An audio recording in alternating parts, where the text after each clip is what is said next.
بسم الله، اللهم صل وسلم وبارك على سيدنا محمد. مساء الفل عليكم حبايب قلبي. النهارده ان شاء الله، النهارده الخميس. حبيت بقى ان انا اخرج واغير جو كده، خروجه بره البيت. انا قاعده هنا دلوقتي في نادي مدغام، وده النيل، نهر النيل. ما شاء الله المنظر جميل قوي قوي قوي بالليل.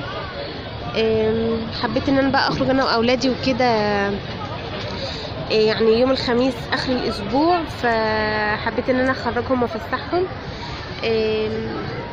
وحبيت ان انا اتكلم برضو معاكم عن الاولاد، ونتعامل معاهم ازاي. ولو يعني انا هتكلم عن نفسي، انا بصوا بقى، انا هكلمكم زي ما انا بتعامل مع اولادي، مش دراسة ولا مثلا بقى يعني حاجات خطوات لازم نتعامل، يعني خطوات انا مثلا درساها او عارفاها. لا، انا هكلمكم بكل صراحة كده، وبكل يعني على طبيعتي خالص. ان انا كنت الاول مثلا ولادي وهم صغيرين كنت بشد عليهم، وكنت ممكن يعني اضربهم، بس طبعا مش ضرب يعني الضرب اللي هو العنيف قوي قوي قوي ده، لا غلط. جيت يعني طبعا مش هم برضو صغننين، فترة يعني 4 سنين 5 سنين كده. بس بعد كده يعني حسيت ان انا ندمت ان انا كنت بضربهم في الفترة اللي بتاعت اللي هم صغيرين دي. بعد كده لا، عرفت ان ده غلط فعلا والله. احسن طريقة فعلا ان انت تتعاملي مع اولادك وتحاولي تتكلمي معاهم، هي اللي انت تتكلمي معاهم، تحاولي تفهميهم. يعني مثلا تقولي لهم ان احنا دلوقتي عايزين، يعني انا دلوقتي انا بتعامل كده مع اولادي، ان انا مثلا اقول لهم يعني اعمل كذا او بلاش اعمل كذا، هو يبقى عايز يعمل حاجة.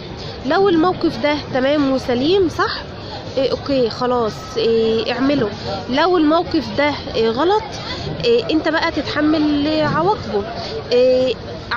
عاقبته ايه او العواقب بتاعته ايه؟ ان انا مثلا هحرمه من الخروج، تمام؟ خلاص اتكلمي مع ابنك، حاولي تتعاملي معاه ان هو حد كبير وفاهم. بلاش بقى زعيق. اتفقي معاهم اتفاق. انا اتفقت مع اولادي اتفاق، انتوا مش عايزيني ازعق او انتوا مش عايزيني اشخط فيكم ويبقى في ضرب. طبعا بلاش ضرب خالص، مفيش يبقى فيه صوت عالي وزعيق. يبقى فيه ان احنا نتكلم ونتفاهم. فكرة ان انت تتكلمي وتتفاهمي مع اولادك ويبقى فيه تفاهم من وهم لسه صغيرين كده، حاجة مريحة لقدام. حاولي تقربي لاولادك. انا بيصعب عليا دلوقتي اي طفل مثلا مامته بتمد ايدها عليه او بتضربه. النقطة دي بتأثر فيا قوي قوي قوي وبتزعلني بجد. فلا، اولادنا يعني دول امانة ربنا مديها لنا، فاحنا بجد نحافظ عليهم. نفهمهم، هم لسه يا حبايبي مش فاهمين، صغيرين. فاحنا نحاول ان احنا نفهمهم، واحنا اللي نطول بالنا عليهم. بجد اقسم بالله احنا نطول بالنا عليهم. دول ملايكة، يعني ربنا سبحان الله فعلا بيقول ان دول ملايكة وهم ملايكة. فاحنا نفهمهم، نتكلم معاهم. يعني مثلا انا ابني جه يقول لي يا ماما انا مثلا عايز اخرج النهارده مع اصحابي. واول مره ابني يخرج، ده موقف حصل معايا يعني النهارده، وابني اول مره يخرج لوحده. يعني طبعا انا كنت بخاف عليه طول ما هو كان لسه صغير وما فيش طبعا يخرج مع اصحابه. دلوقتي خلاص هو مثلا داخل اولى اعدادي، اهو ربنا يحميه يا رب. فقال لي يا ماما انا عايز اخرج مع اصحابي. فقلت له خلاص تمام، نتفق اتفاق. انت هتخرج مع اصحابك في ميعاد معين هترجع فيه، ده كويس. وانت لو اتأخرت عن الميعاد ده، الخروجه الجايه مفيش خروج، تمام؟ التعامل يبقى كده. قلت له كمان يبقى بابا هياخد معاك موقف تاني. لازم نتكلم مع اولادنا بالشكل ده، ان هو ان انت كبير، ان انت حد المفروض يعتمد عليك، ان انت كلمتك كلمه رجاله، ان كان بقى بنت او ولد، يعني الكلمه يبقى اتفاق وعهد بجد. فلازم نحط الحته دي جوه اولادنا من وهم لسه صغيرين. فدي النقطه دي لما بقى تبقى موجوده جوه اولادنا، دي بتزود يعني قربهم لينا، واحنا طبعا كلنا حابين ان اولادنا يبقوا قريبين مننا، مش عايزينهم طبعا يبعدوا عننا، مش حابين يبقى لهم اسرارهم مع حد غريب.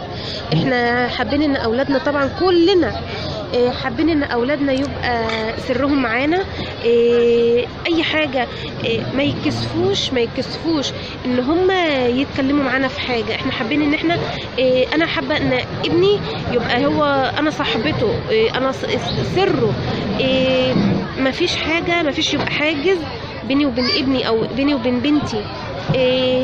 حاولي تتقربي لاولادك على قد ما تقدري، لان بجد لو لا قدر الله حصل حاجه، موقف ولا اي حاجه مع حد من ولادنا، مش هيوجع الا احنا، ومش هنندم الا احنا اللي هنندم نفسنا. فحاولوا بلاش ضرب للاولاد، وبلاش كمان زعيق. خلوا يبقى فيه تفاهم، خلوا يبقى فيه حوار. خلي مثلا لو انت هترفضي حاجه، خلي الرفض ده اقعدي معاها او معاه وتكلمي معاه وقولي له ايه سبب الرفض، ايه وجهة نظرك. انت فهميه دايما ان انت اكبر منه، فاهمه، عارفه يعني ايه اللي هيحصل له، ففهميه. وسيبيه كمان، يعني ايه مثلا انا ابني في مره قال لي يا ماما انا عايز اروح العب في الملعب، كنا حوالي العصر، بعد العصر كده، قلت له لا يا بابا بلاش الوقت دون علشان بيبقى الجو حر وشمس، وانت هتيجي تعبان. قال لي لا انا عايز اروح. قلت له تمام خلاص يلا روح. راح، اقسم بالله جه يقول لي يا ماما يا ريتني سمعت كلامك وما رحتش، ما نزلتش الوقت ده، الجو حر وانا تعبان ومش قادر ومش عارف ايه. بعدها حرم. سيبيه يمر بالتجربه وهو من نفسه هيحرم ان هو او مش هيحب يجرب التجربه دي تاني.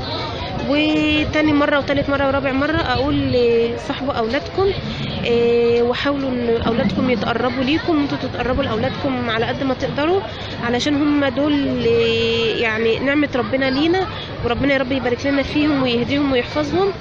وانا كنت على فكره، انا كنت زي ما كنت قايله لكم، انا كنت الاول بشخط وبزعق وممكن اضرب لحد فتره من مثلا من 5 سنين ل 8 سنين، لان الفتره دي بجد بتبقى الاطفال فيها اشقيه او بعد كده ما لا ندمت بجد،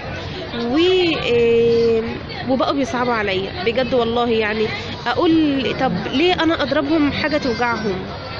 الكلمه دي مأثره فيا قوي.